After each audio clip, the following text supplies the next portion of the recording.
Tal y como ha dicho Cora, soy Sara Buendía y voy a presentar mi ponencia, El viaje a la memoria de Chris Marker, el cine, la literatura de la Rive Gauche, que he dividido en 3 partes. En la primera parte vamos a hablar un poquito del contexto del autor y también de la Rive Gauche, y ya pasaremos a la segunda parte centrándonos en el cine y la memoria de Chris Marker, concretamente en 2 de sus películas, que son La Jetée y Sans Soleil, aunque haremos también hincapié en la literatura. Terminaré con los 3 vídeos haikus para centrarnos ya más en la literatura y cerraremos con una pequeña práctica de escritura creativa y adaptación.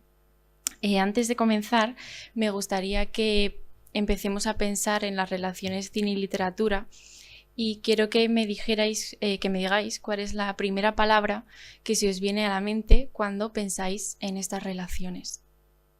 Venga, ánimo. Vale, muy bien.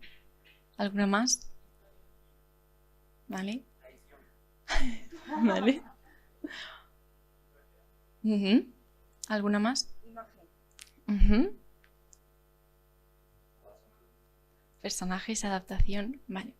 Bueno, yo no soy adivina, entonces no sabía cuáles ibais a decir, pero he hecho una pequeña recopilación de las que yo considero que son más importantes. Podrían ser historia, relato, imagen, adaptación, escritura, palabra, narrador. Y bueno, estas palabras pueden ser estudiadas desde esa perspectiva, pero también desde la perspectiva de la memoria. Por ejemplo, si cogemos el término adaptación, podemos estudiarla desde el cine y la literatura en cuanto a los trasvases artísticos y reescrituras que se pueden dar en diferentes relaciones: cine, novela-cine, novela-teatro, cine-novela, al contrario. Pero también podríamos hablar desde el ámbito de la memoria. Cuando captamos una imagen a través de nuestros sentidos y presenciamos un hecho, lo queremos guardar en nuestra memoria, y para ello tenemos que convertir esa imagen real en un suceso que cumpla las características propias de nuestra memoria. En ambos casos, tanto en el cine como en la memoria, tenemos 2 medios que tienen reglas diferentes y que el suceso tiene que ser adaptado, convertido y reescrito en uno nuevo para que cumpla. Esa reescritura siempre se va a hacer en función de una persona y en su subjetividad, sus creencias, pensamientos, sucesos, situaciones pasadas y presentes también. Podríamos coger otro término, por ejemplo el término imagen. La literatura y el cine están plagadas de imágenes, ya sean visuales, sonoras. Ambos medios se construyen y construyen imagen, y es lo mismo que hace la memoria. Presenciamos un hecho por nuestros sentidos, lo tenemos que adaptar, y es lo que va creando nuestra memoria personal e individual. También podemos crear imágenes nuevas con nuestra imaginación y nuestra creatividad. Bien, esto podríamos hacerlo con casi todos los términos, pero creo que hay uno que es muy importante, ya que funde los 2 que hemos tratado, que son la adaptación y la imagen, que es la escritura. Tenemos un suceso real, ¿no? En ambos casos partimos de ese suceso. Para ser instalado en nuestra memoria debemos reescribirlo. Debemos escribirlo y lo convertiremos en un recuerdo que será totalmente nuestro y que estará mediado por nuestra persona. Cuando vayamos a volver a ese recuerdo, cuando ya pase un tiempo, vamos a volver a hacer una escritura. Estaremos releyendo ese recuerdo y va a volver a cambiar. Ese recuerdo se va a ver influido por el tiempo que haya pasado, por nuestra persona, por nuestras experiencias pasadas y nuestras experiencias presentes. El recuerdo número 2 y todos los recuerdos que vayan sucediéndose solo va a existir en el momento en el que estamos recordando, porque es ese único momento. Después se disipa y cuando queramos volver a recordar vamos a tener el mismo proceso. En el cine es un poco diferente, pero sigue el mismo esquema. Tenemos más mediaciones de personas, el director, el guionista, los cámaras, el montador. Esas personas son las que nos van a permitir tener este recuerdo, el recuerdo número 1, al que nosotros vamos a asistir mediante una proyección. Pero no vamos a ser capaces de ver ese recuerdo tal y como nos lo exponen, porque mientras lo vemos, lo vamos a decodificar y lo vamos a releer. Al mismo tiempo que somos espectadores de un suceso, vamos a crear nuestro propio suceso. Y de la misma forma que las personas que asisten a un mismo hecho de la vida real no van a tener los mismos pensamientos o los mismos recuerdos, cuando vemos una película nunca vamos a ver la misma película.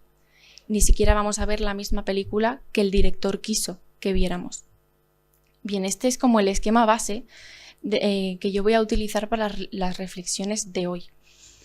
El objetivo es encontrar y establecer las similitudes existentes entre el cine, la literatura y la memoria, en los trabajos específicos de Chris Marker. No vamos a hablar aquí solo como la memoria como término temático sobre el que se realizan reflexiones, que también, sino como el proceso humano que se ve reflejado y modifica la estructura y la forma del cine. Bien, ahora sí que vamos a pasar a la primera parte. Chris Marker fue un director, guionista, fotógrafo nacido en 1921 en Francia y pertenecía a la vanguardia de la Rive Gauche. Nos dejó una amplia producción artística, tanto cortometrajes, largometrajes, instalaciones artísticas, llegando a aunar todos sus trabajos en un CD-ROM llamado In Memory, cuyo eje central es la memoria a modo de viaje interactivo.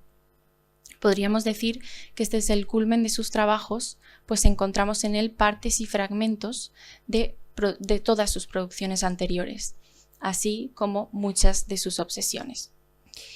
Debemos destacar otros trabajos que son La Jetée y Sans Soleil, de los que vamos a hablar hoy, Lettres de Sibérie o Level 5.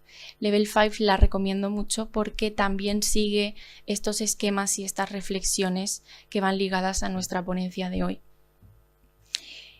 La Rive Gauche es una vanguardia francesa con desarrollo paralelo a la Nouvelle Vague, otra de las grandes vanguardias cinematográficas del siglo pasado, y se encuentra al otro lado del río Sena, al otro lado del río de la ubicación de la Nouvelle Vague, por eso se llama Orilla Izquierda en español. Estuvo compuesto por 4 integrantes principales, que son Marguerite Duras, Alain Resnais, Agnès Varda y Chris Marker. Todos estos cineastas tienen muchos trabajos en torno a la memoria, la historia, la muerte, la guerra, el dolor y el tiempo. Aquí vamos a hacer una referencia a Christa Blumlinger, que es una investigadora y profesora de estudios cinematográficos, que en su artículo Lo imaginario de la imagen documental sobre Level 5 de Chris Marker nos dice: los orígenes de Marker y Resnais, a los que yo personalmente voy a añadir los de Duras y Varda, se encuentran en una moderna estética de posguerra, pues se trata de autores que han nacido de la muerte y se dirigen a otra muerte, haciendo un cine cuyo horizonte está marcado por Auschwitz e Hiroshima. Podemos ver 2 grandes ejemplos en Noche y Niebla, de Alain Resnais, un cortometraje documental sobre los campos de concentración de Auschwitz, e Hiroshima Mon Amour, de Alain Resnais con guión de Marguerite Duras, que es un largometraje reflexión en torno a la muerte y a la memoria a través de la bomba de Hiroshima. Entre las características propias de este grupo encontramos una gran preocupación social y política que inunda todas sus producciones. Por ello, creo que Orilla Izquierda también hace un poco referencia a esto. También encontramos una gran conexión con la literatura. Podemos destacar películas como Hiroshima Mon Amour, del 59, India Song, del 75, que es de Marguerite Duras, Cleo de 5 a 7, de 1962, de Agnès Varda, y Les Statues Meurent aussi, que fue la primera colaboración de Chris Marker y Alain Resnais. Vale, antes de terminar debemos hacer referencia a dos términos que son muy importantes para estudiar tanto el cine de la Rive Gauche como el cine de la Nouvelle Vague y especialmente Chris Marker. Tenemos el término autor, que nos hace referencia al cineasta, a la figura del cineasta, como el máximo responsable de la película. Sería un director o un guionista, que normalmente están aunados en la misma figura, que realizan un cine sin imposiciones externas de una empresa productora, de fines comerciales, etc. Dentro de la vanguardia de la Rive Gauche nos encontramos con un gran número de producciones donde la estética, la filosofía y la literatura están muy presentes. Por ello, a mí me gusta hablar de estos autores como de poetas o poetas cineastas. Y esto lo iremos viendo poco a poco también. El último término es camera stylo, que surge en 1948 de la mano de Alexander Astruc, que nos habla de la creación literaria de una forma similar a la creación cinematográfica. La cámara sería para el cineasta lo que para el escritor es su pluma, no los instrumentos que los ayudan a expresarse y a poder dar a conocer al mundo todas las ideas que ellos tienen en el interior. Ya aquí podemos ver reflejado la influencia, una influencia muy profunda y unas relaciones intrínsecas entre lo que es el cine y la literatura. Bien,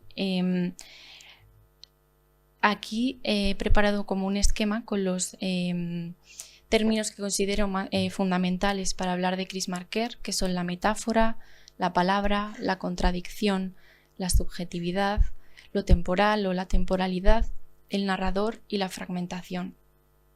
Si pensamos un poco, esto también puede ser encontrado en la memoria. Una memoria que es fragmentada, contradictoria, que está llena de metáforas, que es una memoria subjetiva, donde el narrador y la palabra también podrían ser encontrados con facilidad. Bien, ya nos vamos a adentrar en la segunda parte, donde hablaremos más del cine y la memoria. Vamos a poner el foco en La Jetée de 1962 y en Sans Soleil de 1982, que a priori podrían parecer muy diferentes, pero en realidad tienen más conexiones de las que podíamos esperar. Vamos a comenzar por La Jetée, que es un cortometraje de ciencia ficción que nos hace viajar por el tiempo a través de los recuerdos. Y como no sé si todo el mundo ha tenido la oportunidad de ver esta película, he creado un vídeo que son diferentes fragmentos que considero fundamentales para poder reflexionar después sobre ellos. Han salido palabras como guerra, memoria, viaje, muerte, tiempo, espacio, y todas ellas son fundamentales en esta película y en todas las películas de Chris Marker. Son las que nos permiten establecer todas las conexiones. La idea principal de esta película es el viaje de nuestro protagonista por el tiempo a través de sus recuerdos y su memoria. Es decir, el impulso y la energía para poder realizar este viaje, que es fundamental para salvar a la humanidad, es la memoria humana. No solo como tema, no solo se reflexiona sobre la memoria, sino que es la propia memoria como estructura determinada la que inunda el texto, la forma y su estructura. Así como las idas y venidas de nuestro protagonista no tendrían lugar en una memoria carente de recuerdos, la película no podría existir sin los recuerdos de Chris Marker. La Jetée es un texto audiovisual que tiene claras influencias literarias. Encontramos el término fotonovela al principio del film, que ya nos está relacionando las imágenes fijas con el género literario la novela. Tenemos una voice-over durante todo el cortometraje, que para muchos es extremadamente literario, pero es quizá lo más bonito de esta película. El relato tiene una estructura circular, no sé si os habéis fijado que empieza y termina de la misma forma, y esto es un recurso formal que se utiliza mucho en la literatura y sobre todo en la poesía. Ahí ya empezamos a ver a los autores poetas. Encontramos muchas figuras retóricas. Por ejemplo, al principio decía la imagen: el chico cuya historia estamos contando estaba intentando recordar el sol helado. Tenemos una sinestesia, sol helado, pero también tenemos una antítesis, sol helado. Encontramos metáforas durante todo el cortometraje, y el cortometraje en sí también es una metáfora. Por último, tenemos las imágenes fijas que nos anclan y nos retienen en el tiempo como espectadores. Nos ralentizan y nos resaltan esa voiceover y esa palabra tan fundamental en este texto. Este aspecto temporal, no temporal, es lo que nos lleva otra vez a la memoria. Una memoria contradictoria que cambia a través del tiempo, que nos hace dudar en el tiempo y por la cual podríamos cambiar el tiempo. En esta película hay literatura, cine y memoria, que se funden y se entrelazan para hablar sobre el tiempo. André Bazin, en su libro ¿Qué es el cine?, nos dice: la muerte no es más que la victoria del tiempo. Bueno, de aquí podríamos sacar muchísimas conclusiones. Podría decir que está con la muerte del protagonista, el tiempo ha ganado, así que todo ha ido correctamente, la humanidad ha salido victoriosa. Esta muerte también podría decirnos o adelantarnos la muerte de la humanidad y decirnos que el viaje fue un fracaso. Pero bueno, como no sabemos exactamente lo que pasa, vamos a pasar a la siguiente película para poder establecer las relaciones. Sans Soleil, ahora ya tenemos un largometraje de 1982 que está considerado un texto a caballo entre el ensayo y el documental, y para muchos es una de las mejores películas del cine. Chris Marker nos presenta en este texto imágenes de diferentes lugares del mundo para reflexionar sobre la memoria. Esta vez no he hecho un corte de fragmentos porque la película es muy larga, así que vamos a ver los 5 primeros minutos donde vamos a poder establecer las relaciones ya muy directas con el texto anterior. Sans Soleil no se escapa de la influencia literaria. También encontramos la voiceover, la predominancia de la palabra y tenemos un formato epistolar. Esta película está formada por diferentes cartas, que son las que nos cuentan todas estas reflexiones. También hablamos de muerte, memoria, recuerdo, escritura, guerra. Y ya solo con estos minutos podemos establecer muchas relaciones con la Yeté. De hecho, no sé si os habéis fijado, pero al principio, no justo al principio, pero un poquito más adelante, se escuchan los latidos de un corazón. La Yeté está llena de latidos del corazón. Nos da mucho el ritmo de esa película también. También se nos habla de la coexistencia de tiempos en el siglo XX, de una guerra pasada, futura, de la inmovilidad, del sueño fraccionado. Nos estaría hablando un poco de la película anterior, pero ya no en un contexto de ciencia ficción de Tercera Guerra Mundial, sino ya en un contexto más nuestro, más realista. Estamos en un ensayo documental. Al final del fragmento nos dice: reescribimos la historia como reescribimos la memoria. Y es muy interesante porque en la Yeté se reescribe la historia de la humanidad a través de los recuerdos del protagonista, de su propia memoria. Es la memoria individual la que nos permite hablar e incluso cambiar la memoria colectiva. Más adelante, en Sans Soleil podemos ver y escuchar lo siguiente. Y un poquito más adelante acaba diciendo: ese vértigo del espacio es en verdad el vértigo del tiempo. Irremediablemente nos hace pensar en la espiral en la que se sume el protagonista de la película anterior, la Yeté, que no tiene que ver con el espacio, sino que tiene que ver con el tiempo. Nos lo dice en todos los momentos de la película. El cineasta Isaki Lacuesta en su libro sobre Sans Soleil, este de aquí, nos dice: para Marquer, la historia no tiene en absoluto forma de línea recta, sino de espiral, y es en esa espiral donde los tiempos se encaran y se repiten, siempre iguales, siempre diferentes.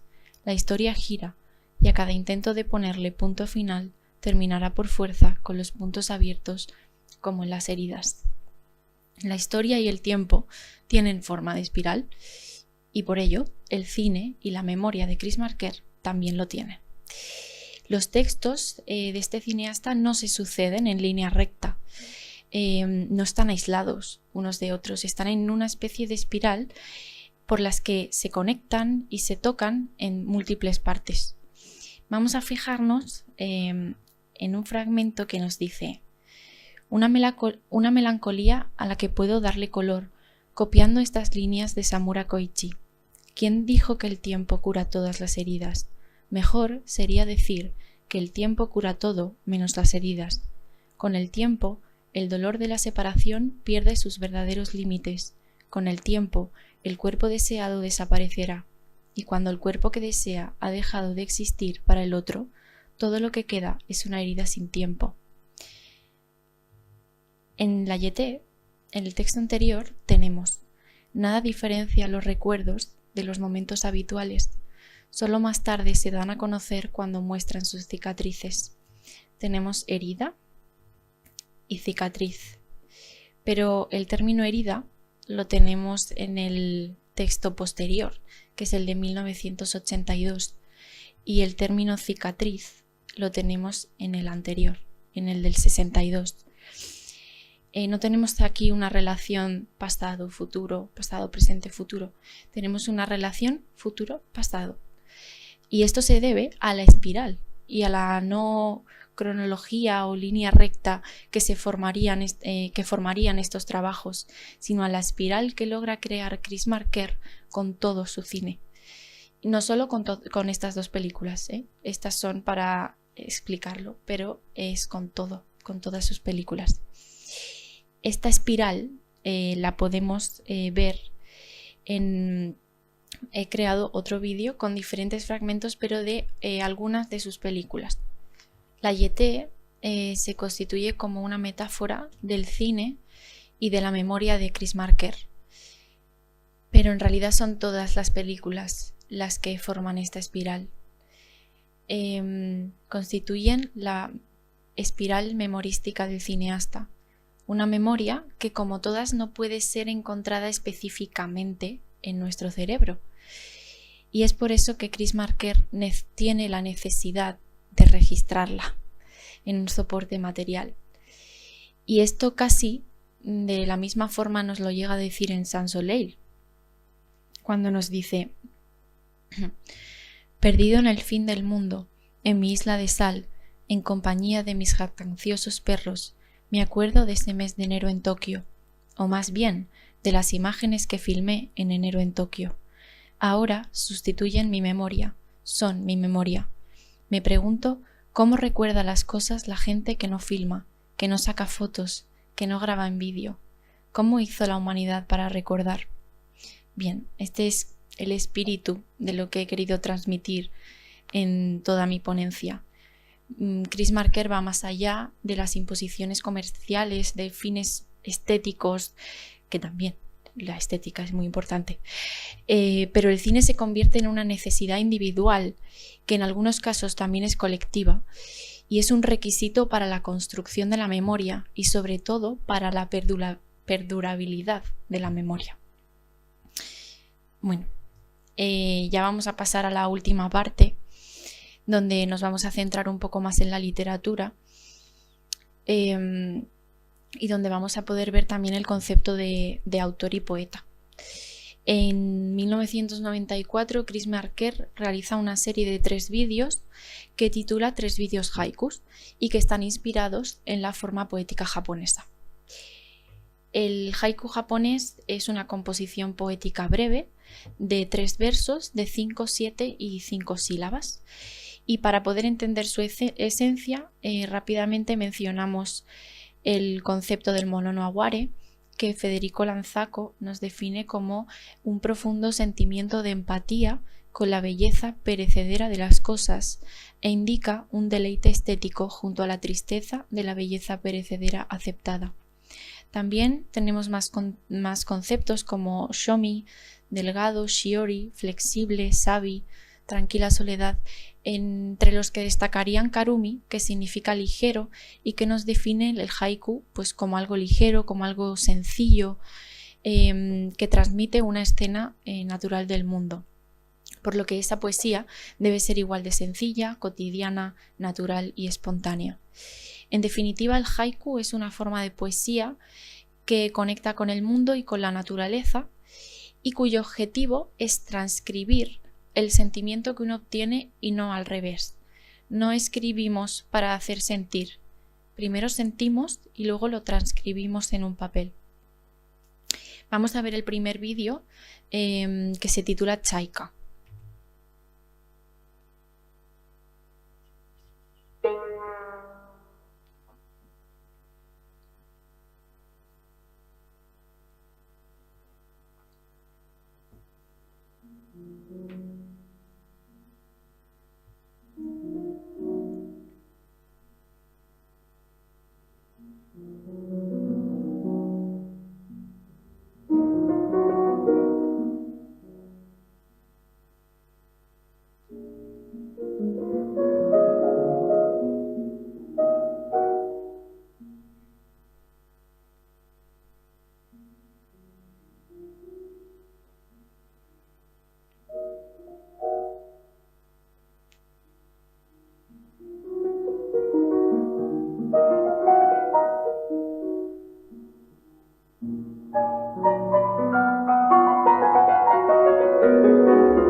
Bueno, este vídeo nos ofrece 3 puntos de vista diferentes, lo que lo podríamos conectar con el haiku porque son 3 versos. Hay 3 planos, aunque uno de ellos se repite, pero en definitiva son 3 puntos de vista. También podríamos encontrar la relación con la creación del haiku. El haijin, que es la persona que escribe haikus, el poeta, es el que recibe el aware, esa fascinación para poder escribir. Y aquí Chris Marker se estaría convirtiendo en haijin, sería nuestro poeta. Él capta el hecho de la vida cotidiana y lo registra en una cámara. El segundo vídeo es Soul Gates in Your Eyes.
Este haiku nos presenta a una mujer que mira la cámara, se enciende un cigarro, fuma, aparta la mirada, nos vuelve a mirar y mientras un búho aparece y desaparece.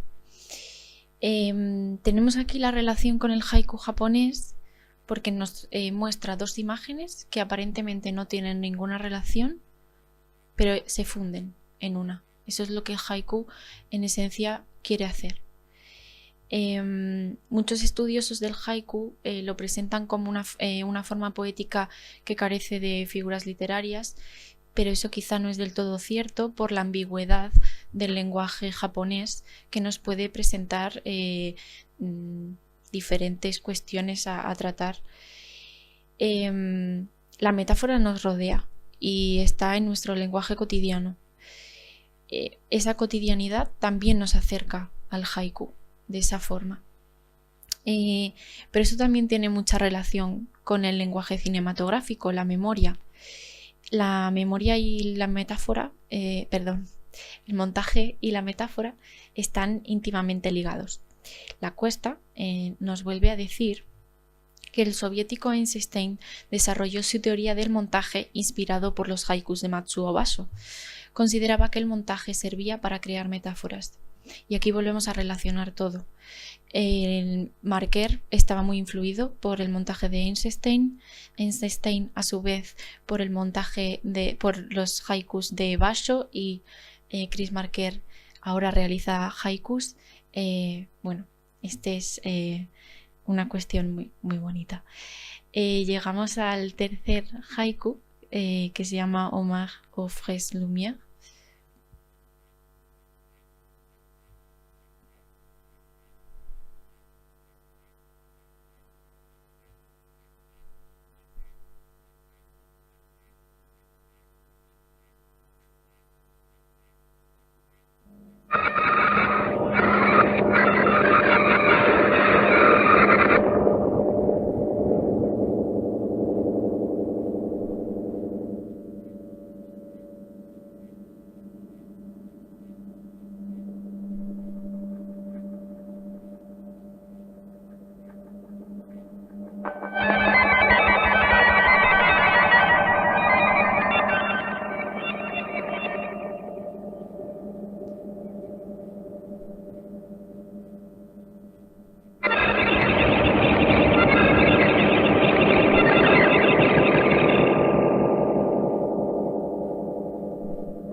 Bueno, este último haiku nos lleva a unas vías de tren.